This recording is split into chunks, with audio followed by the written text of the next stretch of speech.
നമ്മളുടെ രാജ്യം ഇന്ന് ഭരിക്കുന്നത് ഒരു ഫാസിസ്റ്റ് വർഗീയ ശക്തിയാണ്. അവർ വിചാരിക്കുന്നത് നമ്മളുടെ രാജ്യത്ത് നിന്ന്, ഇന്ത്യയിൽ നിന്ന് മുസ്ലിങ്ങളെ അട്ടിപ്പായിച്ചു പറഞ്ഞയച്ചാൽ അവർക്ക് സുഭിക്ഷമായി രാജ്യത്ത് ജീവിക്കാം എന്നാണ്. മഹാനായ ഖായിദ് മില്ലത്ത് അക്ഷോഭ്യനായി തന്റെ താടിയിൽ തടവിക്കൊണ്ട് പറഞ്ഞു, പണ്ഡിറ്റ്ജി, അങ്ങയുടെ ജനാധിപത്യ ബോധത്തിൽ ഞാൻ അഭിമാനിക്കുന്നു. അങ്ങയുടെ ന്യൂനപക്ഷ ജനവിഭാഗത്തോടുള്ള സ്നേഹത്തിലും ആദരവിലും ഞാൻ അഭിമാനം കൊള്ളുന്നു. പക്ഷേ അങ്ങ് എന്നും ഉണ്ടാകും എന്ന് അങ്ങേക്ക് വിശ്വസിക്കാൻ സാധിക്കുമോ? അങ്ങില്ലാത്ത ഇന്ത്യയിൽ അവരുടെ പ്രശ്നങ്ങൾക്ക് പരിഹാരം കാണുവാൻ, അവരുടെ അവകാശങ്ങൾ സംരക്ഷിക്കുവാൻ അങ്ങയുടെ മനസ്സില്ലാത്ത ദേശീയ നേതാക്കന്മാരുണ്ടാകുന്ന ഇന്ത്യയിൽ അന്ന് അവർക്ക് വേണ്ടി ശബ്ദിക്കുവാൻ ഒരു സംഘടന ആവശ്യമാണ്. ഈ രാജ്യത്ത് നിന്ന് ബ്രിട്ടീഷുകാർ പോകും എന്ന് പോയാൽ തന്നെ ഒരു മാസം ഈ രാജ്യത്തെ മുന്നോട്ട് കൊണ്ടുപോകാൻ കഴിയില്ല. ഗാന്ധിക്കും നെഹ്റുവിനും പരാജയം സമ്മതിച്ച് അവർ ബ്രിട്ടീഷുകാരെ തിരിച്ചു വിളിക്കും. അന്ന് RSS അതിന്റെ പ്രവർത്തനം തുടരും. അങ്ങനെ പറഞ്ഞിരുന്ന ആളുകൾ ഇന്ന് രാജ്യം ഭരിക്കുകയാണ്. DYFIക്കാരുടെയും സഖാക്കളുടെയും ഇടതുപക്ഷക്കാരുടെയും ഇടപെടലുകൾ മൂലം സ്റ്റേജിൽ അവതരിപ്പിക്കുവാൻ പോലും കഴിയാതെ പോയ ഒരു നാടകമുണ്ട്. നിങ്ങൾ ആരെ കമ്മ്യൂണിസ്റ്റാക്കി? BJP അത് വളരെ ക്രൂരമായ അർത്ഥത്തിൽ ഉൾക്കൊള്ളുന്നു. ഇടതുപക്ഷ കക്ഷികളും അത് അത്ര ക്രൂരമായ അർത്ഥത്തിൽ അല്ലെങ്കിലും ഉൾക്കൊള്ളുവാൻ ശ്രമിക്കുന്നു. ഈ രണ്ട് മനോഭാവങ്ങളും മാറേണ്ടതുണ്ട്. ഇടതുപക്ഷക്കാർ ഇപ്പൊ പറയുന്നത് മുസ്ലിങ്ങൾക്ക് രക്ഷ വേണമെങ്കിൽ അവർ ഇടതുപക്ഷ കക്ഷികളിൽ ചേരണം എന്നാണ്. എങ്ങനെ അവർക്ക് രക്ഷ നൽകാൻ കഴിയും? മുസ്ലിങ്ങൾക്ക് ഭരണസന്നാഹങ്ങളും എല്ലാ സൗകര്യങ്ങളും ഉണ്ടായിട്ട് പോലും കണ്ണൂരിലെ അവരുടെ പാവപ്പെട്ട സഖാക്കൾക്ക് RSSകാരന്റെ കൊലക്കത്തിയിൽ നിന്ന് രക്ഷ നൽകാൻ സാധിക്കാത്ത ഇടതുപക്ഷക്കാർക്ക്, മാർക്സിസ്റ്റുകാർക്ക് മുസ്ലിങ്ങൾക്ക് എങ്ങനെ രക്ഷ നൽകാൻ കഴിയുമെന്നാണ് അവർ പറയുന്നത്. സാംസ്കാരികമായ കടന്നാക്രമണത്തെ ഇന്ന് ഏറ്റവും കൂടുതൽ അഭിമുഖീകരിക്കുന്നത് ഇന്ത്യയിൽ മുസ്ലിങ്ങളാണ്. അത്തരം ഒരു സാഹചര്യത്തിൽ പോലും ഇടതുപക്ഷ കക്ഷികൾ അവരുടെ മുസ്ലിം ന്യൂനപക്ഷത്തോടുള്ള സമീപനത്തിൽ മാറ്റം വരുത്തുവാൻ തയ്യാറല്ല. നാദാപുരം നിയോജക മണ്ഡലം KMCC സംഘടിപ്പിച്ചിട്ടുള്ള ഈ സ്വീകരണ യോഗത്തിന്റെ അധ്യക്ഷത വഹിക്കുന്ന എൻ്റെ പ്രിയ സുഹൃത്തു കൂടിയായ ജനാബ് സമദ് സാഹിബ് അവരുടെ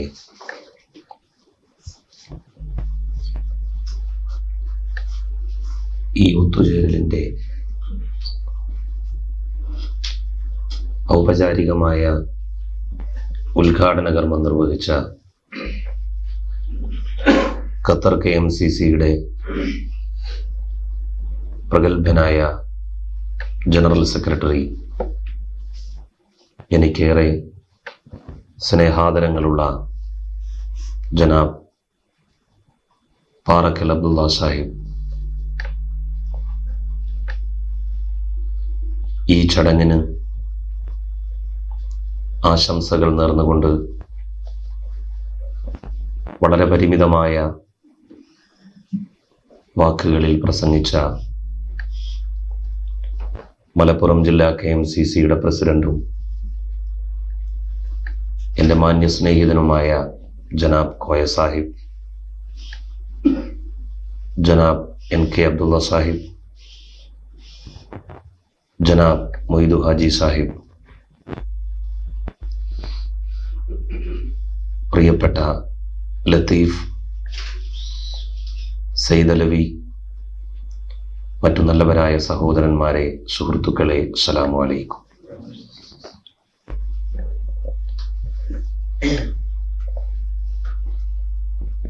ഖത്തറിൽ ആദ്യമായിട്ടാണ് വരുന്നത്. ഗൾഫ് നാടുകളെക്കുറിച്ച് കണ്ടതും വായിച്ചതും ഖത്തറിൻ്റെ കാര്യത്തിൽ ശരിയല്ലായിരുന്നു എന്ന് ഇവിടെ വന്നപ്പോഴാണ് എനിക്ക് അനുഭവത്തിലൂടെ ബോധ്യമായത്.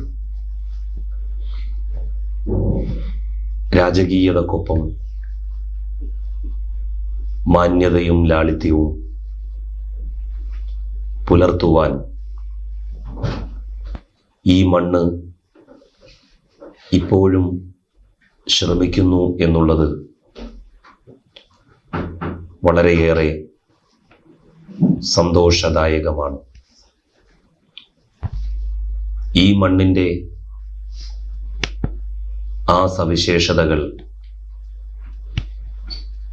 ഇവിടെ ഉപജീവനത്തിന് വേണ്ടി എത്തിയിരിക്കുന്ന എൻ്റെ മുന്നിലിരിക്കുന്ന സഹോദരന്മാരും അവരുടെ സംഘശക്തിയായിട്ടുള്ള KMCCയും വെച്ചു പുലർത്തുന്നു എന്നുള്ളതിൽ എനിക്കുള്ള അഗൈതവമായ സന്തോഷം പ്രകടിപ്പിക്കുന്നതിന് ഞാൻ ഈ വിലപ്പെട്ട സമയം ഉപയോഗപ്പെടുത്തുകയാണ്. മാന്യന്മാരുടെ നാട്ടിൽ മാന്യമായിട്ട് തന്നെ പ്രവർത്തിക്കുവാൻ നിങ്ങൾ ശീലിച്ചിരിക്കുന്നു. ആ ശീലം തീർച്ചയായും പ്രോത്സാഹജനകമാണ് എന്ന് ഈ അവസരത്തിൽ പ്രത്യേകം എടുത്തു പറയുവാൻ ഞാൻ ആഗ്രഹിക്കുകയാണ്. ഞാനും നിങ്ങളും ഇന്ത്യ രാജ്യത്താണ് ജനിച്ചത്. നമ്മുടെ രാജ്യത്തിന് പരിധികളും പരിമിതികളും ന്യൂനതകളും അപാകതകളുമെല്ലാം ഉണ്ടായേക്കാം. പക്ഷേ നമുക്ക് ജന്മം നൽകിയ മണ്ണ് അവസാനം നമ്മൾ ഒടുങ്ങുമ്പോൾ നമ്മളെ സ്വീകരിക്കുവാൻ സദാ സന്നദ്ധമാണെന്നുള്ള ബോധം ഗ്രഹാതുരത്വമുണർത്തുന്ന കുറേ ഓർമ്മകളാണ് നമുക്ക് നൽകാറുള്ളത്. ഈ അടുത്ത് തിരൂരങ്ങാടി PSM കോളേജിലെ എൻ്റെ വന്ദ്യരായ അധ്യാപകന്മാർ, ഇപ്പോഴത്തെ എൻ്റെ സഹപ്രവർത്തകന്മാരായിട്ടുള്ള ഡോക്ടർ മുസ്തഫ കമാൽ പാഷയും ഡോക്ടർ അബ്ദുൾ റസാഖ് സുല്ലമിയും പരിശുദ്ധ ഖുർആനിലെ ചരിത്ര പരാമർശങ്ങൾ ഉൾക്കൊള്ളുന്ന പ്രദേശങ്ങൾ സന്ദർശിക്കുവാനും അവ വീഡിയോയിൽ പകർത്തുവാനും ഒരു ദീർഘമായ യാത്ര പുറപ്പെടുകയുണ്ടായി. ഏതാണ്ട് 30ഓളം രാജ്യങ്ങൾ അവർ സന്ദർശിച്ചു. മടങ്ങി വന്ന് ആ രാജ്യങ്ങളിൽ കണ്ട കാഴ്ചകൾ അപഗ്രഥിച്ചതിന് ശേഷം ജീവിക്കുവാൻ നമ്മളുടെ രാജ്യത്തോളം മെച്ചപ്പെട്ട ഒരു രാജ്യം എവിടെയും ഞങ്ങൾക്ക് കാണുവാൻ സാധിച്ചില്ല എന്ന് പറഞ്ഞപ്പോൾ വലിയ അഭിമാനമാണ് എനിക്ക് തോന്നിയത്. അവർ സന്ദർശിച്ച രാജ്യങ്ങളുടെ കൂട്ടത്തിൽ ഈജിപ്റ്റ് ഉൾപ്പെടുന്നു. ഈജിപ്തിൽ ഇസ്ലാമിക പ്രബോധന സ്വാതന്ത്ര്യം അനുവദിക്കപ്പെടുന്നില്ല എന്നു മാത്രമല്ല, അവിടെ ഏറെ ബുദ്ധിമുട്ടുകളും പ്രയാസങ്ങളും ഇസ്ലാമിക സംഘടനകൾക്ക് നേരിടേണ്ടി വരിക കൂടി ചെയ്യുന്നുണ്ട്. എന്താണ് അതിൻ്റെ കാരണം എന്ന് അവിടുത്തെ പണ്ഡിതന്മാരോട് അവരന്വേഷിച്ചപ്പോൾ അവരോട് പണ്ഡിതന്മാർ പറഞ്ഞത്, ഞങ്ങളുടെ നാട്ടിൽ ഒരു പറ്റം ചെറുപ്പക്കാർ ഇസ്ലാമിൻ്റെയും മതത്തിൻ്റെയും പേരിൽ തീവ്രവാദ പ്രവർത്തനങ്ങൾ നടത്തുകയും ഭരണകൂടങ്ങളെ അട്ടിമറിക്കുവാൻ ശ്രമിക്കുകയും ചെയ്തു. അതിൻ്റെ വിലയാണ് ഞങ്ങളിപ്പോൾ നൽകിക്കൊണ്ടിരിക്കുന്നത്. അവർ സന്ദർശിച്ച മറ്റൊരു രാജ്യമായിരുന്നു തുർക്കി. പത്രത്തിൽ നിങ്ങൾ വായിച്ചിട്ടുണ്ടാകും, മാസങ്ങൾക്ക് മുൻപ് തുർക്കിയിൽ പാർലമെന്റിലേക്ക് നടന്ന തെരഞ്ഞെടുപ്പിൽ ജയിച്ച മർവ എന്ന് പറയുന്ന മുസ്ലിം സ്ത്രീ ഇതുവരെ സത്യപ്രതിജ്ഞ ചെയ്തിട്ടില്ല. ബുർഖ ധരിച്ചുകൊണ്ട്, മുഖമക്കന ധരിച്ചുകൊണ്ട് പാർലമെന്റിലേക്ക് കടന്നു വന്ന അവരെ അൾട്രാ സെക്യുലറിസ്റ്റുകളായ തുർക്കി പാർലമെന്റിലെ പ്രതിനിധികൾ സത്യപ്രതിജ്ഞ ചെയ്യാൻ അനുവദിച്ചില്ല എന്നുള്ളതാണ് വസ്തുത. തുർക്കിയിലും ഇസ്ലാമിക പ്രബോധന സ്വാതന്ത്ര്യം നിഷേധിക്കപ്പെട്ടിരിക്കുന്നു. അവിടെയുണ്ടായിരുന്ന ഖിലാഫത്തിന്റെ തിരോധാനത്തെ തുടർന്നാണ് നമ്മളടക്കമുള്ള നമ്മളുടെ പൂർവ്വപിതാക്കന്മാർ ഒരു വിരോജ്വലമായ സമരത്തിലേക്ക് എടുത്തുചാടിയത്. പക്ഷേ ഖിലാഫത്തിന്റെ സ്മരണകൾ നിലനിൽക്കുന്ന തുർക്കിയിൽ മുസ്ലിം പെൺകുട്ടികൾക്ക് തട്ടമിട്ടുകൊണ്ട് ശിരോവസ്ത്രം ധരിച്ചുകൊണ്ട് കോളേജുകളിലേക്കും സ്കൂളുകളിലേക്കും പോകാൻ അവിടുത്തെ നിയമം അനുവദിക്കുന്നില്ല. ജോർഡാൻ എന്ന് പറയുന്ന രാജ്യം ഈ രണ്ട് രാജ്യങ്ങളോടും തൊട്ടടുത്ത് കിടക്കുന്ന മറ്റൊരു രാഷ്ട്രമാണ്. അവിടെ പക്ഷേ ഇസ്ലാമിക പ്രബോധന സ്വാതന്ത്ര്യം അനുവദിക്കുന്നു. അവിടുത്തെ മുസ്ലിങ്ങൾക്ക് വലിയ പ്രശ്നങ്ങളും ബുദ്ധിമുട്ടുകളും ഇല്ല.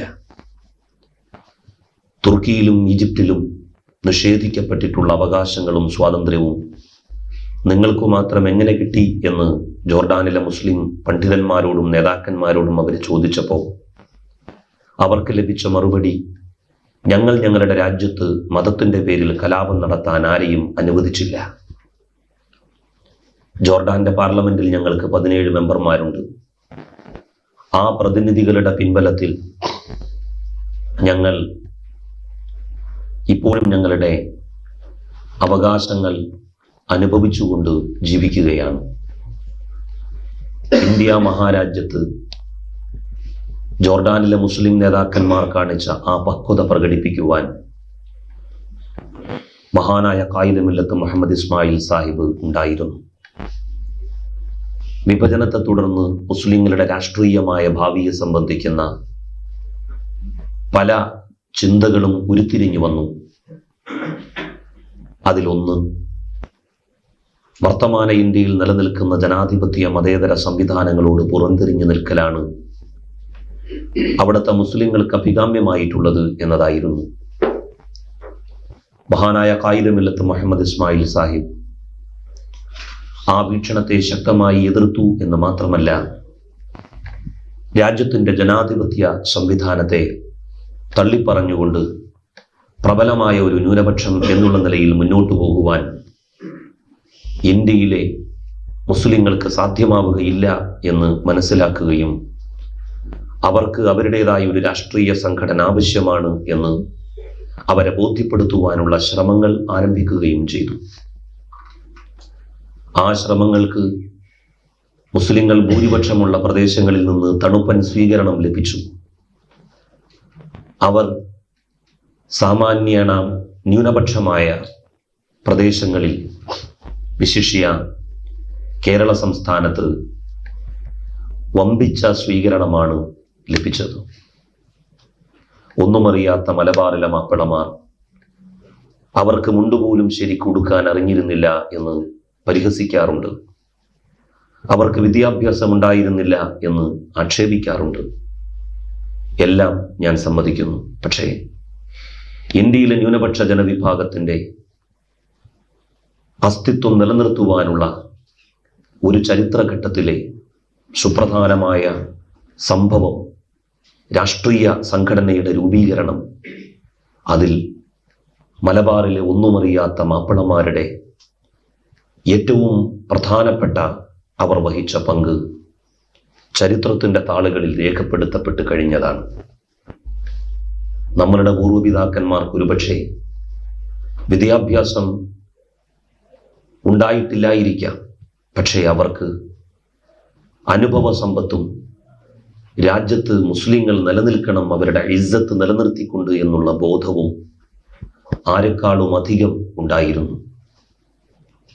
വിഭജനാനന്തര ഇന്ത്യയിൽ ദുരിതങ്ങളെയും കഷ്ടപ്പാടുകളെയും മാത്രം നേരിടേണ്ടി വന്ന സമയത്ത് അവർക്കൊരു താങ്ങായി തണലായി നിൽക്കുവാൻ ലീഗ് മാത്രമേ ഉണ്ടായിരുന്നുള്ളൂ. അന്ന് ചെയ്ത തെറ്റിൽ പലരും ഇന്ന് പശ്ചാത്തപിക്കുന്നുണ്ട്. അന്ന് മുസ്ലിം നേതാക്കന്മാരും മുസ്ലിം ബഹുജനങ്ങളും ലീഗിനോട് പുറംതിരിഞ്ഞു നിന്നു ഉത്തരേന്ത്യൻ സംസ്ഥാനങ്ങളിൽ. ഇന്നവർ അതിൻ്റെ കെടുതികൾ പേറിക്കൊണ്ടിരിക്കുകയാണ്. മഹാനായ മൗലാന അബുൽ കലാം ആസാദ് അന്ന് ഇന്ത്യയിലെ മുസ്ലിം ജനവിഭാഗത്തിൻ്റെ പ്രതിനിധിയായിക്കൊണ്ട് ദേശീയ രാഷ്ട്രീയ രംഗത്ത് ശക്തമായി ശോഭിച്ചു നിന്നയാളാണ്. അദ്ദേഹത്തെ ബഹുമാനിക്കുവാൻ, അദ്ദേഹത്തോട് ആദരവ് പ്രകടിപ്പിക്കുവാൻ നെഹ്റുവിനെ പോലെയുള്ള രാഷ്ട്രത്തെ നയിച്ച നേതാക്കന്മാർക്ക് സാധിച്ചിരുന്നു. ഞാൻ ഓർക്കുകയാണ്, കഴിഞ്ഞ വർഷം കോളേജ് അധ്യാപകന്മാർക്കുള്ള ഓറിയന്റേഷൻ കോഴ്സിൽ പങ്കെടുക്കാൻ വേണ്ടി കേരള യൂണിവേഴ്സിറ്റിയിൽ ചെന്നപ്പോൾ വളരെ സന്തോഷം തോന്നിയ ഒരു കാഴ്ച എനിക്ക് കാണുവാൻ സാധിച്ചു. UGC എന്ന് പറയുന്ന യൂണിവേഴ്സിറ്റി ഗ്രാന്റ്സ് കമ്മീഷന്റെ രൂപീകരണവുമായി ബന്ധപ്പെട്ട ഒരു വിശദീകരണത്തിലാണ് എനിക്ക് ആ ദൃശ്യം കാണുവാൻ കഴിഞ്ഞത്. UGC was inaugurated by Maulana Abul Kalam Azad in the presence of the Honorable Prime Minister of India. ഇന്ന് നമുക്ക് സ്വപ്നത്തിൽ പോലും കാണുവാൻ കഴിയാത്ത ഒരു സംഭവമായിരുന്നു അത്. മൗലാന അബുൽ കലാം ആസാദ് UGCയുടെ ഉദ്ഘാടന കർമ്മം നിർവഹിച്ചു. പണ്ഡിറ്റ് ജവഹർലാൽ നെഹ്റു എന്ന് പറയുന്ന ഇന്ത്യയുടെ പ്രധാനമന്ത്രിയുടെ സാന്നിധ്യത്തിൽ. അത്രമാത്രം ഉജ്ജ്വലനായിരുന്നു, പ്രഗത്ഭനായിരുന്നു മൗലാന അബുൽ കലാം ആസാദ്. പിന്നീട് ആസാദുമാരുണ്ടായില്ല. അങ്ങനെ മുസ്ലിം നേതാക്കന്മാരെ ബഹുമാനിക്കുന്ന നെഹ്റുവിന്റെ മനസ്ഥിതിയുള്ള ദേശീയ നേതാക്കന്മാരും ഉണ്ടായിരുന്നില്ല.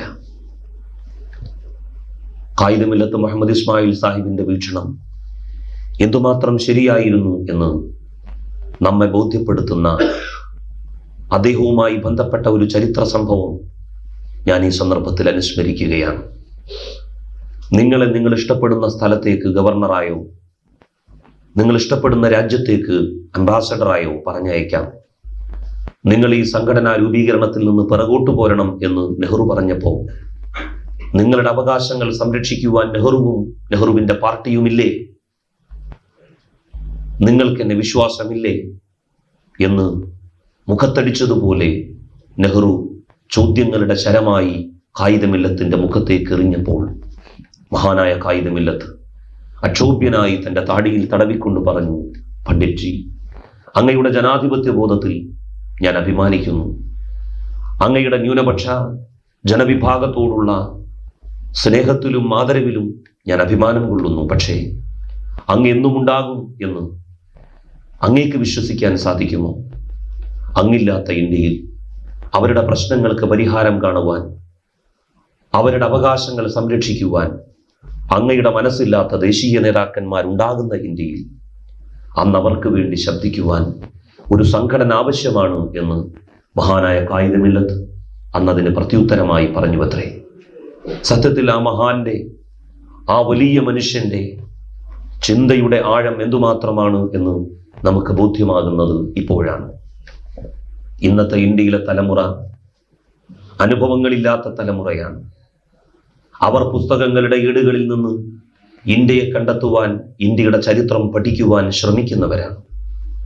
മദ്രാസ് ക്രിസ്ത്യൻ കോളേജിൽ ഡിഗ്രിക്ക് ചേരാൻ ചെന്ന ഒരു വിദ്യാർത്ഥിയോട് കോളേജിന്റെ സമർത്ഥനായ പ്രിൻസിപ്പൽ ചോദിച്ചു, you know bay of Bengal? കുട്ടി, നിനക്കറിയുമോ ഏതാണ് ബംഗാൾ ഉൾക്കടൽ എന്ന്? ബംഗാൾ ഉൾക്കടൽ ഇന്ത്യയുടെ പ്രിൻസിപ്പലിന്റെ റൂമിൽ തൂങ്ങിയിരുന്ന ഭൂപടത്തിൽ ആ കുട്ടി കാണിച്ചു കൊടുത്തു. പ്രിൻസിപ്പലിന്റെ റൂമിലെ കിഴക്കുഭാഗത്തെ ജനൽവിരി മാറ്റി അദ്ദേഹം ആ കുട്ടിയോട് വീണ്ടും ചോദിച്ചു, ആ കടൽ ഏതാണെന്ന് നിനക്കറിയുമോ? കുട്ടി പരാജയം സമ്മതിക്കുകയായിരുന്നു. ബംഗാൾ ഉൾക്കടലിന്റെ തീരത്താണ് മദ്രാസ് ക്രിസ്ത്യൻ കോളേജ് സ്ഥിതി ചെയ്യുന്നത് എന്ന് അറിയാതെ പോയ കുട്ടിക്ക് ഇന്ത്യയുടെ ഭൂപടത്തിൽ ബംഗാൾ ഉൾക്കടൽ ഏതാണെന്ന് കാണിച്ചു കൊടുക്കുവാൻ സാധിച്ചു. ഇങ്ങനെ യാന്ത്രികവൽക്കരിക്കപ്പെട്ട, മെക്കനൈസ്ഡ് ആയ ഒരു തലമുറ നമ്മളുടെ രാജ്യത്ത് വളർന്നു വരികയാണ്. അവർക്ക് കാര്യങ്ങളെ സംബന്ധിച്ച്, യഥാർത്ഥത്തിൽ അതിൻ്റെ സത്യാവസ്ഥകളെ സംബന്ധിച്ച് പറഞ്ഞു കൊടുക്കുവാൻ ആരും ശ്രമിക്കുന്നില്ല. അവരോട് വിദ്വേഷത്തെ സംബന്ധിച്ച് പറയുവാനാണ് എല്ലാവർക്കും താല്പര്യം. അവരോട് കലാപങ്ങളെക്കുറിച്ച് അനുസ്മരിക്കുവാനാണ് എല്ലാവർക്കും താല്പര്യം.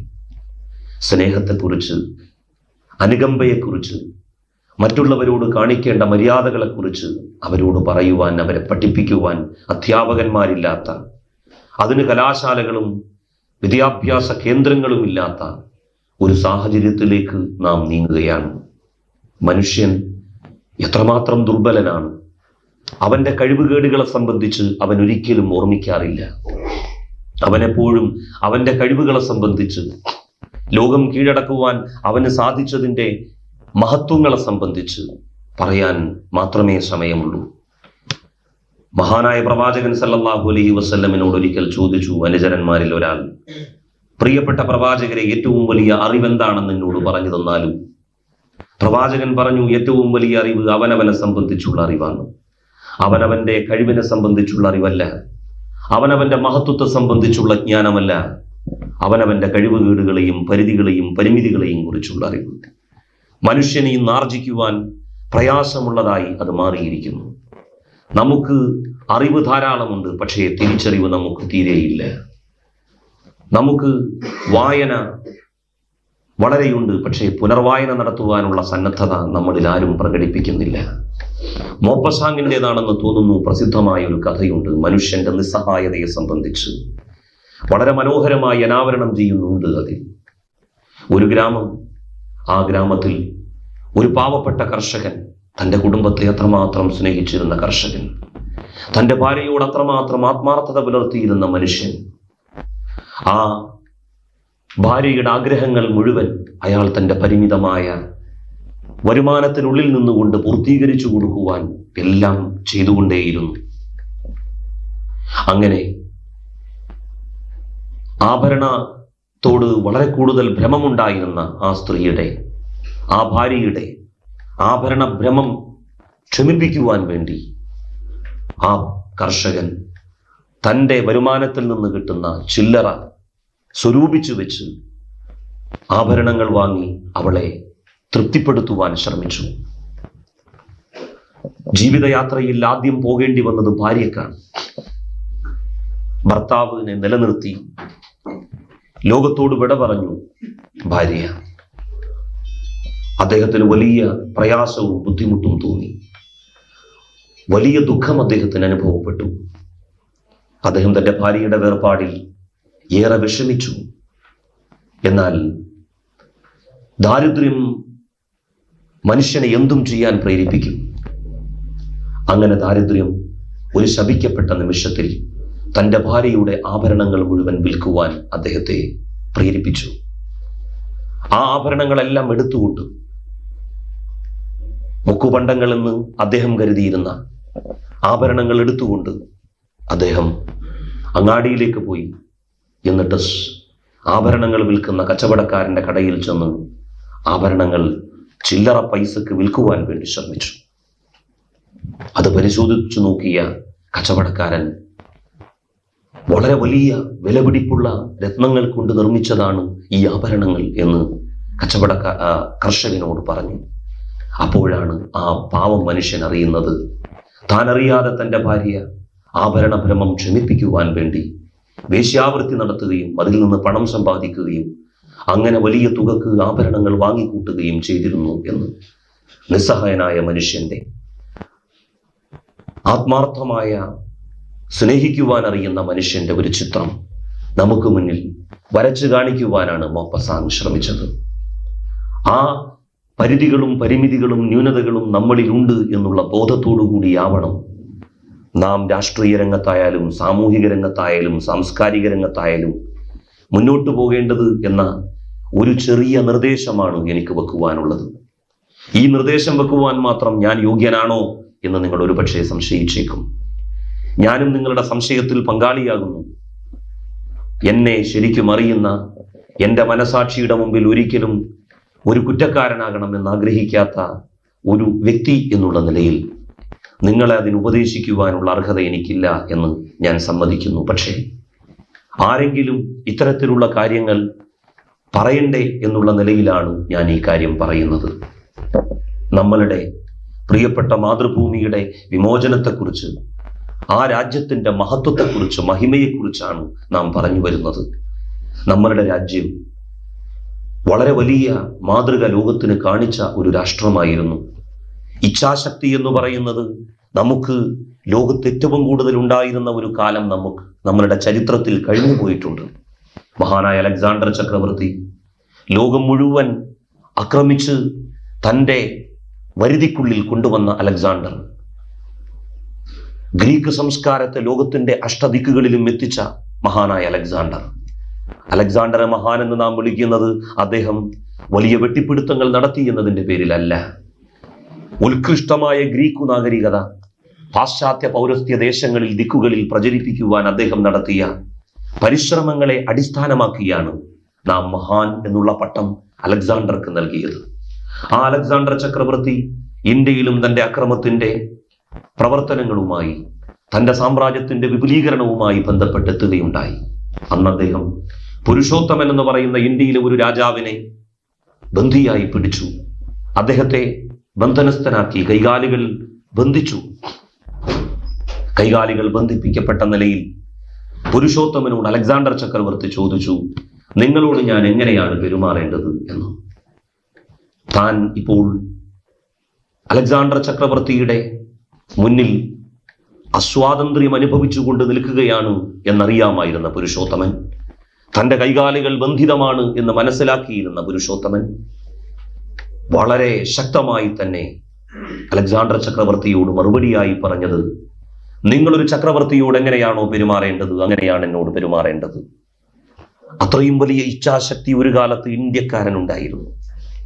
നമ്മളുടെ രാജ്യത്തിന്റെ മഹത്വം, നമ്മളുടെ രാജ്യത്തിന്റെ സാംസ്കാരികമായ പൈതൃകം ഉൾക്കൊള്ളുവാനുള്ള ആ ഒരു സന്നദ്ധത ചരിത്രത്തിന്റെ ദശാസന്ധികളിൽ എവിടെയോ വെച്ച് നമുക്ക് നഷ്ടപ്പെട്ടതോടെ നമ്മളുടെ രാജ്യത്തിന്റെ ദുരിതങ്ങളും പ്രയാസങ്ങളും ആരംഭിച്ചു.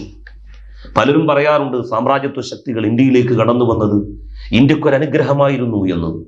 റെയിൽപാളങ്ങൾ ചൂണ്ടിക്കാണിക്കാറുണ്ട് അവർ, ദേശീയപാതകൾ ചൂണ്ടിക്കാണിക്കാറുണ്ട് അവർ, ഇംഗ്ലീഷ് വിദ്യാഭ്യാസ സ്ഥാപനങ്ങൾ അവർ ചൂണ്ടിക്കാണിച്ചുകൊണ്ട് പറയാറുണ്ട്, ഈ സാമ്രാജ്യത്വ ശക്തികളുടെ സാന്നിധ്യം തങ്ങളുടെ രാജ്യത്തിന് അനുഗ്രഹമായിരുന്നു എന്ന്. ജാതി സമ്പ്രദായത്തിന്റെ കാർക്കശ്യത കുറച്ചത് യൂറോപ്യന്മാരാണ്, സായിപ്പാണ് എന്നവർ പറയാറുണ്ട്, അവകാശപ്പെടാറുണ്ട്. എന്നാൽ നാം ഒരു കാര്യം അറിയുക, ഓരോ ബലാത്സംഗത്തിലും പുളകത്തിന്റെ ഒരു നിമിഷം ഉണ്ടാകാം എന്ന് കരുതി ബലാത്സംഗം ആരും ശരിയായിരുന്നു എന്ന് പറയാറില്ല. അധിനിവേശം ഒരിക്കലും തന്നെ ഇന്ത്യയെ സംബന്ധിച്ചിടത്തോളം നന്മ ചെയ്തിട്ടില്ല. നന്മയുടെ അംശങ്ങൾ ഒരുപക്ഷെ അതിലുണ്ടാകാം. ഒരു കാര്യം ശരിയാണോ എന്ന് നാം തീരുമാനിക്കേണ്ടത് ആ പ്രശ്നത്തിൽ തിന്മയേക്കാൾ അധികം നന്മ ഉണ്ടാകുമ്പോഴാണ്. പക്ഷേ ബ്രിട്ടീഷുകാരടക്കമുള്ള യൂറോപ്യന്മാരുടെ അധിനിവേശം കൊണ്ട് നമ്മളുടെ രാജ്യത്തിനുണ്ടായത് നന്മയേക്കാൾ അധികം തിന്മകളായിരുന്നു എന്നുള്ളത് നാം അറിയണം, മനസ്സിലാക്കണം. ജാതി സമ്പ്രദായത്തിന്റെ കാർക്കശ്യത കുറച്ചവരാണ് സായിപ്പന്മാർ എന്ന് പലപ്പോഴും പല ചരിത്ര പണ്ഡിതന്മാരുടെ പുസ്തകത്തിലും എനിക്ക് വായിക്കുവാൻ സാധിച്ചിട്ടുണ്ട്. എന്നാൽ യൂറോപ്യന്മാർ, ബ്രിട്ടീഷുകാർ ഒരു കാലത്ത് കാണിച്ച ക്രൂരത എന്തുമാത്രമായിരുന്നു. പോർച്ചുഗീസുകാരടക്കമുള്ള ശക്തികൾ ആഫ്രിക്കയിൽ നിന്ന് കറുത്ത മനുഷ്യരെ കൊണ്ടുവന്ന് മാർക്കറ്റുകളിൽ കൊണ്ടുപോയി വിൽക്കുന്ന അതിനീചമായ ഒരു കമ്പോള വസ്തുവാക്കി മനുഷ്യനെ അധപ്പതിപ്പിച്ച സംഭവം നമ്മളുടെ രാജ്യത്തിന്റെ ജാതി സമ്പ്രദായത്തിന്റെ കാർക്കശ്യതയേക്കാൾ, അതിന്റെ ക്രൂരതയേക്കാൾ ഒരു വേള ഭയാനകരമായിരുന്നില്ലേ? അത് പറയുവാൻ ഇവിടെ ചരിത്രകാരന്മാരില്ല, ഇവിടെ പണ്ഡിതന്മാരില്ല. വാർത്താ മാധ്യമങ്ങൾ പ്രചരിപ്പിക്കുന്നത് ഇന്ത്യയിലും ഇന്ത്യയടക്കമുള്ള ആഫ്രോ ഏഷ്യൻ രാജ്യങ്ങളിലും ഈ യൂറോപ്യന്മാരുടെ സാന്നിധ്യം വലിയ പുരോഗതിയുടെ അനുഗ്രഹങ്ങൾ ചെയ്തിരുന്നു എന്നാണ്. റെയിൽ പാളം ചൂഷണത്തിന്റെ പ്രതീകമാണ്. ഇന്ത്യക്കാരന് അങ്ങോട്ടും ഇങ്ങോട്ടും യാത്ര ചെയ്യാനുള്ള സൗകര്യത്തിന് വേണ്ടിയായിരുന്നില്ല ബ്രിട്ടീഷുകാരൻ നമ്മളുടെ രാജ്യത്ത് റെയിൽപാളങ്ങൾ ഒരുക്കിയത്. അവർ ദേശീയ പാതകൾ നിർമ്മിച്ചത് ഇന്ത്യക്കാരന്റെ യാത്രാ സൗകര്യം ലക്ഷ്യം വെച്ചുകൊണ്ടായിരുന്നില്ല. അവർക്ക് അവരുടെ രാജ്യത്ത് ഉൽപ്പാദിപ്പിക്കപ്പെടുന്ന സാധനങ്ങൾ നിർലോഭം ഇന്ത്യയിലെ ഉൾഗ്രാമങ്ങളിൽ എത്തിക്കുവാനുള്ള സൗകര്യമുണ്ടാക്കലായിരുന്നു അവരുടെ ലക്ഷ്യം. അവർ മാന്യമായി ഇന്ത്യക്കാരോട് പെരുമാറിയില്ലേ എന്ന് ചോദിക്കുന്നവരുണ്ട്. അവർ മാന്യമായി എപ്പോഴാണ് പെരുമാറാൻ തുടങ്ങിയത് ഇന്ത്യക്കാരോട്? അവർ മാന്യമായി പെരുമാറാൻ തുടങ്ങിയത് രാജ്യത്ത് ശക്തമായ സ്വാതന്ത്ര്യ സമരത്തിന്റെ കൊടുങ്കാറ്റുകൾ ഉയർത്തപ്പെട്ടപ്പോഴാണ്. അവർ മാന്യമായി പെരുമാറിയത് പോലും അവരുടെ കാര്യത്തിന് വേണ്ടിയായിരുന്നു. അവരുടെ ഭരണം കുറച്ചു കാലത്തേക്കെങ്കിലും ഈ മാന്യമായ പെരുമാറ്റത്തിലൂടെ നിലനിർത്താൻ സാധിക്കുമോ എന്ന വ്യാമോഹമായിരുന്നു സത്യത്തിൽ അവരെ അങ്ങനെ പ്രേരിപ്പിച്ചത്. നമ്മളുടെ രാജ്യത്ത് സാമൂഹ്യ പരിഷ്കരണ സംരംഭങ്ങൾ ഉണ്ടായത് ബ്രിട്ടീഷുകാരുടെ പിൻബലത്തിലാണ്, അവരുടെ പിന്തുണയിലാണ് എന്ന് പറയാറുണ്ട്. എന്നു മുതലാണ് അവർ ഈ പരിഷ്കരണവാദികളെ പിന്തുണച്ചു തുടങ്ങിയത്? സതി നിരോധിച്ചു ഇന്ത്യയിൽ. സാമൂഹ്യമായ ദുരാചാരങ്ങൾക്ക് അറുതി വരുത്താനുള്ള ശ്രമം നടത്തി ബ്രിട്ടീഷുകാർ ഇന്ത്യയിൽ. 1857 ഒന്നാം സ്വാതന്ത്ര്യ സമരത്തിൽ രാജ്യത്തുള്ള സാധാരണക്കാരും പാവപ്പെട്ടവരും മുഴുവൻ ബ്രിട്ടീഷുകാർക്കെതിരായി അണിനിരന്നപ്പോൾ ഒരുപറ്റം പാശ്ചാത്യ വിദ്യാഭ്യാസം ലഭിച്ച ആളുകൾ ഗവൺമെന്റിനെ അനുകൂലിച്ചു. അവരെ പ്രീതിപ്പെടുത്തുവാനാണ് നമ്മളുടെ രാജ്യത്ത് സാമൂഹ്യ പരിഷ്കരണ സംരംഭങ്ങൾ ഒരുക്കിയത്, നിയമങ്ങൾ ബ്രിട്ടീഷ് ഗവൺമെന്റ് കൊണ്ടുവന്നത്. അങ്ങനെ നമ്മളുടെ രാജ്യം സാമ്രാജ്യത്വ ശക്തികളുടെ ശ്രമങ്ങൾക്കെതിരായി, അവരുടെ അധീശത്വത്തിനെതിരായി, അധിനിവേശങ്ങൾക്കെതിരായി അതിശക്തമായ സമരങ്ങൾ നടത്തുകയുണ്ടായി. ആ സമരങ്ങളുടെ ഒരു ഫലമായിരുന്നു നമ്മളുടെ രാജ്യത്തിന് ലഭിച്ച സ്വാതന്ത്ര്യം. ആ സ്വാതന്ത്ര്യം പ്രയോജനപ്പെടുത്തുവാൻ നമുക്ക് കഴിഞ്ഞില്ല. 50 വർഷക്കാലത്തെ നമ്മളുടെ പിന്നിട്ട വർഷങ്ങൾ പരിശോധിക്കുമ്പോൾ രാജ്യത്തിന് അഭിമാനിക്കുവാൻ ഏറെ ഉണ്ടായിട്ടുണ്ട് എന്നുള്ളത് ഞാൻ നിഷേധിക്കുന്നില്ല. ഞാനൊരു പ്രതീക്ഷാ നിർഭരനായ ഒരു വ്യക്തിയാണ്.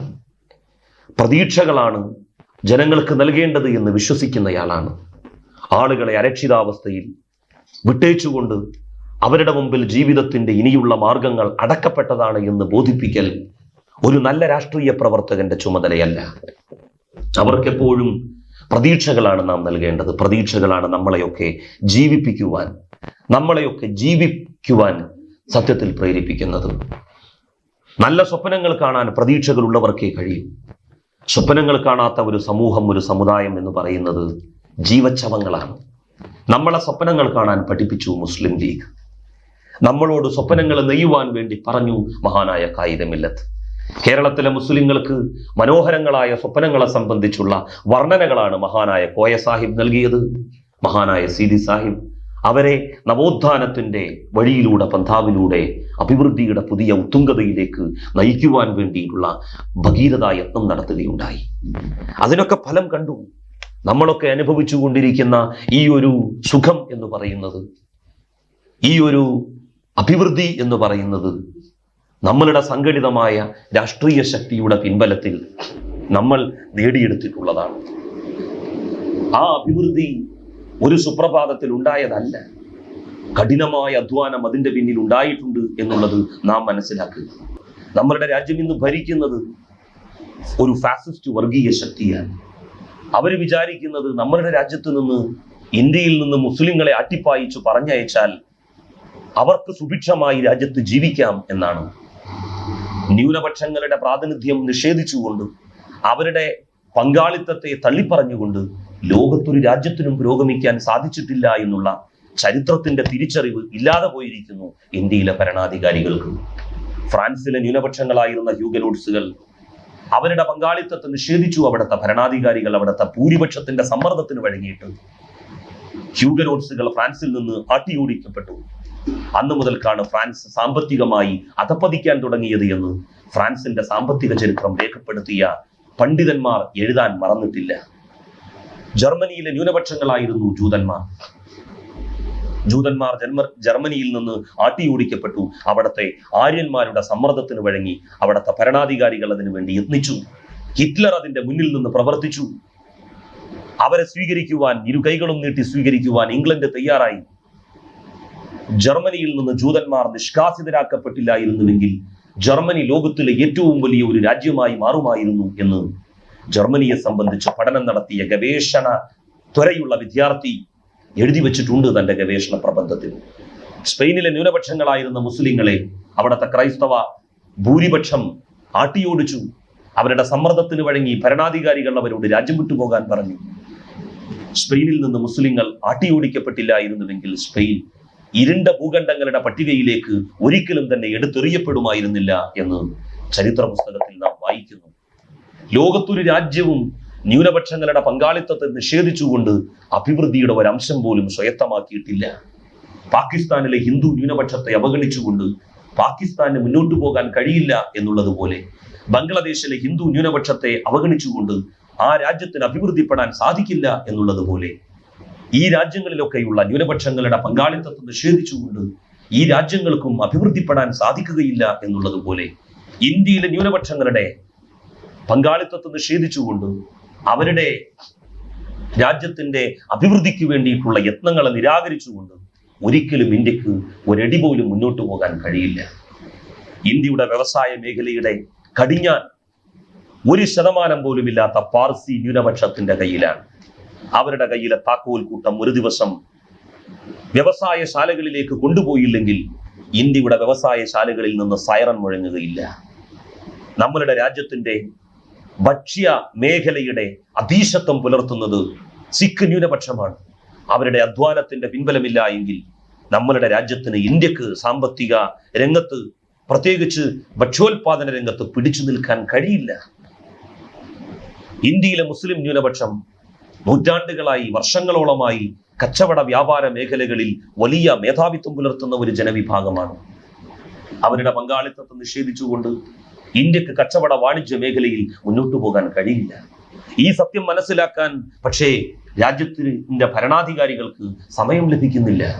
അവർ വിചാരിക്കുന്നത് രാജ്യത്തുള്ള മുസ്ലിങ്ങളെ മുഴുവൻ അട്ടിയോടിച്ചാൽ തങ്ങൾക്ക് പ്രശ്നങ്ങൾ ഉണ്ടാവുകയില്ല എന്നാണ്, പ്രയാസങ്ങൾ ഉണ്ടാവുകയില്ല എന്നാണ്. ഒരു രാജ്യവും അങ്ങനെ അഭിവൃദ്ധിപ്പെട്ടിട്ടില്ല, പുരോഗമിച്ചിട്ടില്ല. എല്ലാ രാജ്യങ്ങളും അവിടുത്തെ വിവിധ മതസ്ഥരായ, വിവിധ സംസ്കാരങ്ങൾ ഉൾക്കൊള്ളുന്ന ജനവിഭാഗത്തിന്റെ പിന്തുണയോടുകൂടി മാത്രമേ അഭിവൃദ്ധിപ്പെട്ടിട്ടുള്ളൂ, മുന്നോട്ട് പോയിട്ടുള്ളൂ. ആ സത്യം മനസ്സിലാക്കുന്നതിൽ നമ്മളുടെ ഭരണാധികാരികൾ പരാജയപ്പെടുന്നു എന്നുള്ളതാണ് വസ്തുത. അവിടെയാണ് നമ്മളുടെ രാജ്യത്തുള്ള ഭരണാധികാരികളുടെ പരാജയം ആരംഭിക്കുന്നത്. അവർക്ക് രാജ്യത്തിന്റെ സ്വാതന്ത്ര്യ സമരത്തിൽ, രാജ്യത്തിന്റെ വിമോചന പോരാട്ടത്തിൽ ഒരു തുള്ളി രക്തം പോലും ചിന്തേണ്ടി വന്നിട്ടില്ല. പഞ്ചാബിലെ ജലന്ധറിൽ വെച്ച് രാജ്യത്തിന് സ്വാതന്ത്ര്യം കിട്ടുന്നതിന്റെ ഏതാണ്ട് 1 മാസം മുൻപ് RSSന്റെ ഒരു വലിയ ക്യാമ്പ് നടക്കുകയുണ്ടായി. ആ ക്യാമ്പിൽ പങ്കെടുത്ത ഒരംഗം ഗോൾവാൾക്കറോട് ഒരു ചോദ്യം ചോദിച്ചു. ഗുരുജി, ബ്രിട്ടീഷുകാർ ഈ രാജ്യത്ത് നിന്ന് പോകാൻ വേണ്ടി പോവുകയാണ്. ഗാന്ധിയുടെയും നെഹ്റുവിന്റെയും നേതൃത്വത്തിൽ ദേശീയ സ്വാതന്ത്ര്യ സമരം വളരെ ഊർജ്ജസ്വലമായി നടക്കുകയാണ്. രാജ്യത്തിന് സ്വാതന്ത്ര്യം കിട്ടിയാൽ RSSന്റെ പ്രവർത്തനം എങ്ങനെയായിരിക്കും? ഗോൾവാൾക്കർ പൊട്ടിച്ചിരിച്ചുകൊണ്ടാണ് അതിന് മറുപടി പറഞ്ഞത്. നിങ്ങൾ വിചാരിക്കുന്നുണ്ടോ ഈ രാജ്യത്ത് നിന്ന് ബ്രിട്ടീഷുകാർ പോകും എന്ന്? പോയാൽ തന്നെ 1 മാസം ഈ രാജ്യത്തെ മുന്നോട്ട് കൊണ്ടുപോകാൻ കഴിയില്ല. ഗാന്ധിക്കും നെഹ്റുവിനും പരാജയം സമ്മതിച്ച് അവർ ബ്രിട്ടീഷുകാരെ തിരിച്ചു വിളിക്കും. അന്ന് RSS അതിന്റെ പ്രവർത്തനം തുടരും. അങ്ങനെ പറഞ്ഞിരുന്ന ആളുകൾ ഇന്ന് രാജ്യം ഭരിക്കുകയാണ്. അവർക്ക് രാജ്യത്തെ സംബന്ധിച്ച്, രാജ്യം ഇന്ന് വരെ നേടിയ അഭിവൃദ്ധിയെ സംബന്ധിച്ച് ഒന്നും പറയാനില്ല. അവർക്കതിന്റെ പിതൃത്വം അവകാശപ്പെടുവാനുള്ള അർഹതയുമില്ല. പക്ഷേ അർഹതപ്പെട്ടവരെ മാറ്റി നിർത്തുന്നു അവർ. അവരുടെ രാജ്യസ്നേഹത്തെ ചോദ്യം ചെയ്യുവാൻ വേണ്ടി ശ്രമിക്കുന്നു അവർ. രാജ്യത്ത് നടക്കുന്ന കലാപങ്ങളുടെ മുഴുവൻ പാപഭാരം അവർ മുസ്ലിങ്ങളുടെ മേൽ കെട്ടിവെക്കാൻ വേണ്ടി ശ്രമിക്കുന്നു. എന്ത് തെറ്റ് ചെയ്തു മുസ്ലിങ്ങൾ? രാജ്യത്തിന്റെ സ്വാതന്ത്ര്യ സമരത്തിന്റെ ഓരോ ഘട്ടങ്ങളിലും അവർ പങ്കുവഹിച്ചു എന്നുള്ളതാണോ അവർ ചെയ്തു എന്ന് പറയുന്ന തെറ്റ്? വിമോചന പോരാട്ടത്തിന്റെ ഓരോ ശ്വാസോച്ഛ്വാസത്തിലും മുസ്ലിങ്ങൾക്ക് പങ്കുണ്ടായിരുന്നു.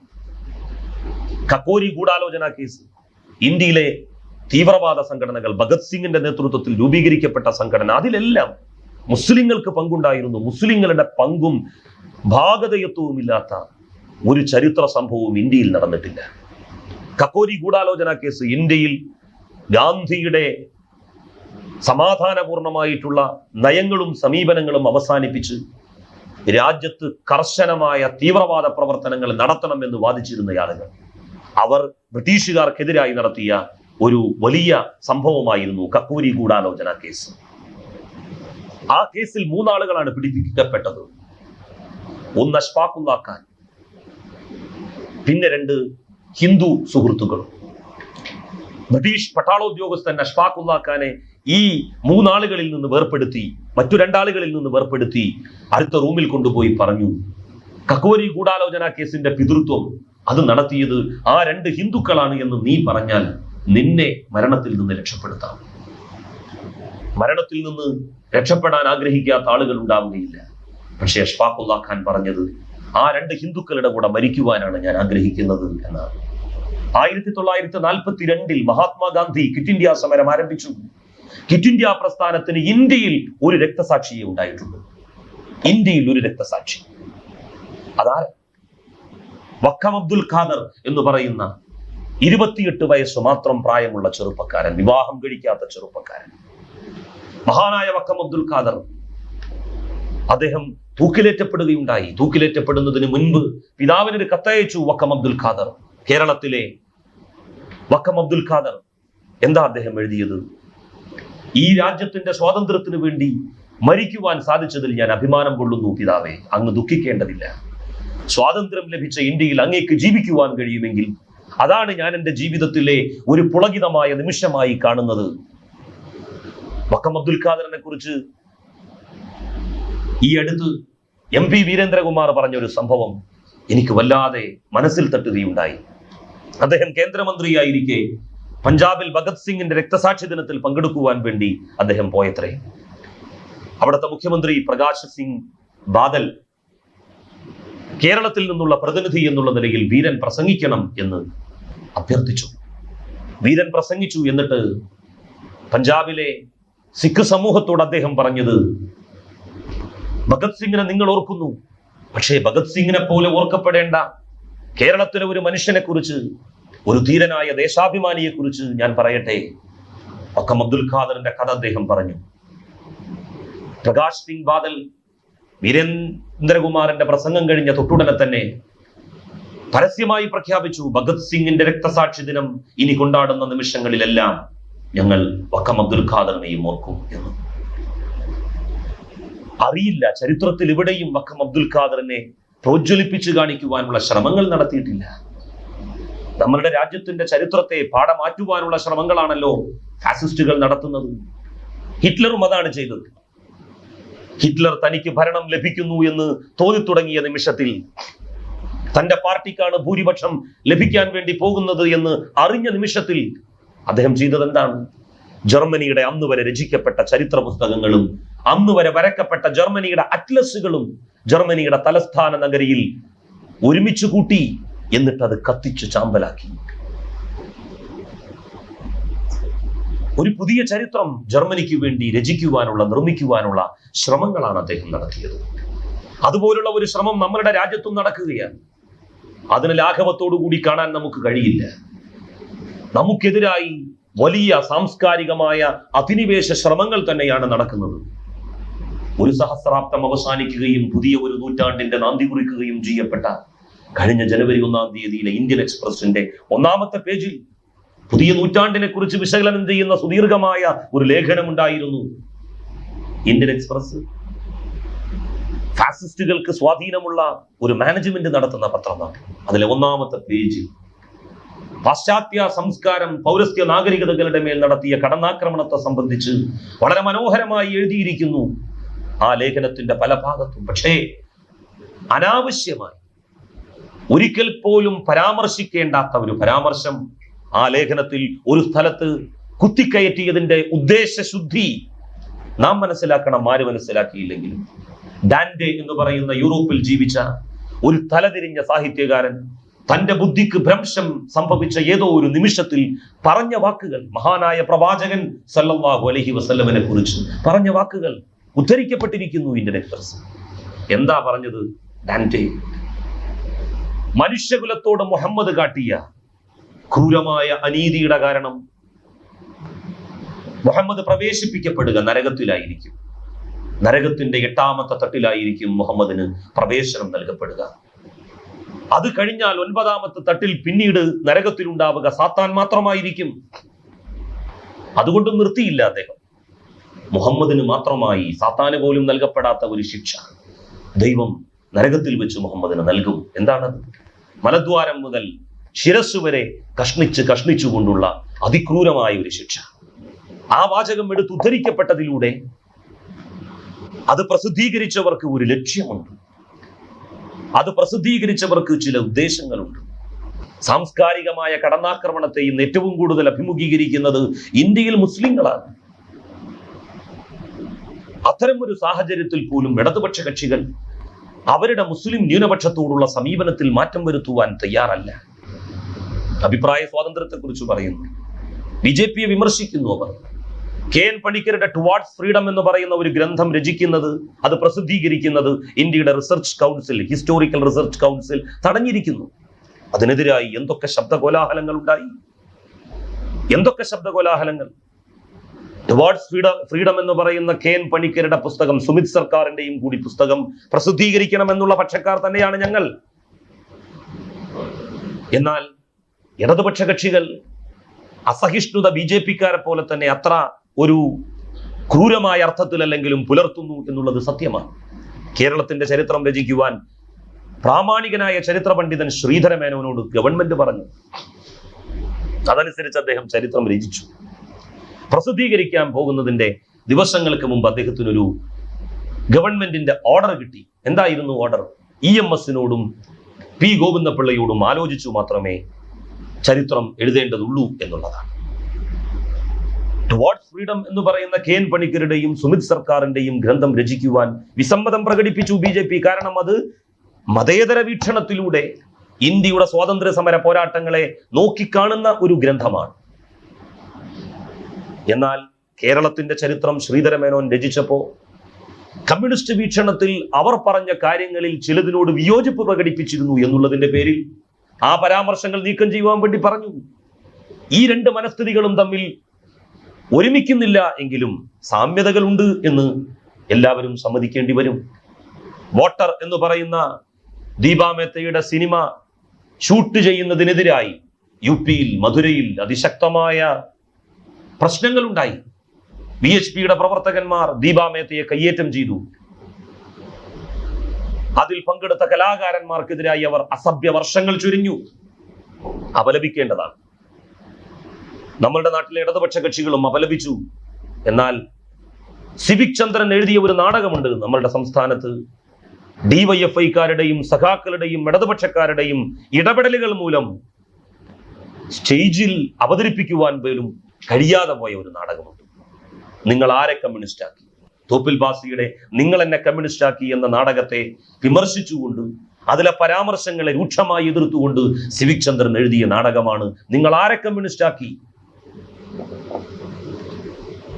ആ നാടകം അവതരിപ്പിക്കുവാൻ അവസരം നിഷേധിച്ചവർക്ക് മുമ്പ് അവർ ഭരിക്കുന്ന സമയത്താണ് നാടുഗദ്ദിക എന്ന് പറഞ്ഞ് മറ്റൊരു നാടകം നക്സലൈറ്റുകൾ കൊണ്ടുവന്നപ്പോ അതിനെയും ഇവർ എതിർത്തത്. ഇത് സാംസ്കാരികമായ ഫാസിസമാണ്. ബി.ജെ.പി. അത് വളരെ ക്രൂരമായ അർത്ഥത്തിൽ ഉൾക്കൊള്ളുന്നു. ഇടതുപക്ഷ കക്ഷികളും അത് അത്ര ക്രൂരമായ അർത്ഥത്തിൽ അല്ലെങ്കിലും ഉൾക്കൊള്ളുവാൻ ശ്രമിക്കുന്നു. ഈ രണ്ട് മനോഭാവങ്ങളും മാറേണ്ടതുണ്ട്. ഒരു വേള കമ്മ്യൂണിസ്റ്റ് വീക്ഷണവും ബി.ജെ.പിയുടെ ഈ ഫാസിസ്റ്റ് വീക്ഷണവും ഒരുമിക്കുന്നു. സമാനതകൾ നമുക്ക് വരുത്താൻ കഴിയില്ല എങ്കിലും സാമ്യതകൾ തീർച്ചയായും അവക്കിടയിൽ ഉണ്ട് എന്ന് നമുക്ക് സമ്മതിക്കേണ്ടി വരും. ആ സമീപനങ്ങൾ അവർ മാറ്റണം. ഇടതുപക്ഷക്കാർ ഇപ്പൊ പറയുന്നത് മുസ്ലിങ്ങൾക്ക് രക്ഷ വേണമെങ്കിൽ അവർ ഇടതുപക്ഷ കക്ഷികളിൽ ചേരണം എന്നാണ്. എങ്ങനെ അവർക്ക് രക്ഷ നൽകാൻ കഴിയും? മുസ്ലിങ്ങൾക്ക് ഭരണസന്നാഹങ്ങളും എല്ലാ സൗകര്യങ്ങളും ഉണ്ടായിട്ട് പോലും കണ്ണൂരിലെ അവരുടെ പാവപ്പെട്ട സഖാക്കൾക്ക് RSSകാരന്റെ കൊലക്കത്തിയിൽ നിന്ന് രക്ഷ നൽകാൻ സാധിക്കാത്ത ഇടതുപക്ഷക്കാർക്ക്, മാർക്സിസ്റ്റുകാർക്ക് മുസ്ലിങ്ങൾക്ക് എങ്ങനെ രക്ഷ നൽകാൻ കഴിയുമെന്നാണ് അവർ പറയുന്നത്. എത്ര ചിന്തിച്ചിട്ടും മനസ്സിലാകുന്നില്ല. നമുക്ക് മനസ്സിലാകുന്നില്ല. എല്ലാ അധികാരങ്ങളും എല്ലാ സൗകര്യങ്ങളും അവർക്കുണ്ടായിട്ടും അവരുടെ സഖാക്കളുടെ ജീവനും സ്വത്തിനും സംരക്ഷണം നൽകാൻ അവർക്ക് കഴിയുന്നില്ല. ഇവരുടെ ബി.ജെ.പി. വിരോധം കാപട്യമാണ്. ഇടതുപക്ഷ കക്ഷികളുടെ ഈ ബി.ജെ.പിയെ ആരാണ് വലിയൊരു രാഷ്ട്രീയ ശക്തിയായി വളർത്തിയത്? 2 സീറ്റ് ഉണ്ടായിരുന്ന ബി.ജെ.പിക്ക് വലിയ സീറ്റുകൾ നേടിക്കൊടുത്തത് ആരാണ്? ബി.ജെ.പിയുടെ RSSന്റെ മുസ്ലിം വിരോധം ആരംഭിച്ചത് ഇന്നോ ഇന്നലെയോ അല്ല. 1925 നാഗ്പൂരിൽ വെച്ച് RSS രൂപവൽക്കരിക്കപ്പെട്ട അന്ന് എന്താണ് RSSന്റെ ലക്ഷ്യങ്ങൾ, തത്വങ്ങൾ എന്ന് പ്രതിപാദിക്കപ്പെട്ടിട്ടുണ്ട്.